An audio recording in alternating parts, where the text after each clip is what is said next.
Kayaking করতে গিয়ে বিশাল তিমির মুখে আটকা পড়েন এক তরুণ। তার হলুদ রঙের কায়াকটি আচমকা তিমির মুখে চলে যায়। কয়েক সেকেন্ডের জন্য সমুদ্রের পানিতে হারিয়ে যান তিনি।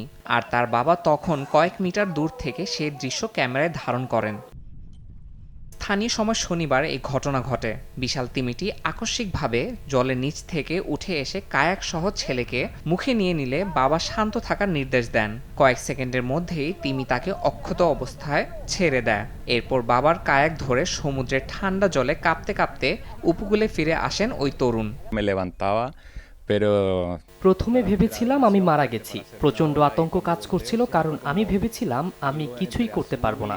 যখন আমি বেরিয়ে এসে ভেসে থাকলাম, তখনও ভয় পেয়েছিলাম যে আমার বাবারও কিছু ঘটতে পারে। ভেবেছিলাম আমরা তীরে সময় মতো পৌঁছাতে পারবো না এবং আমার হাইপোথার্মিয়া হয়ে যাবে। que me había comido. ঘটনাটির ভিডিও ফুটেজ সামাজিক মাধ্যমে খুব দ্রুত ছড়িয়ে পড়ে।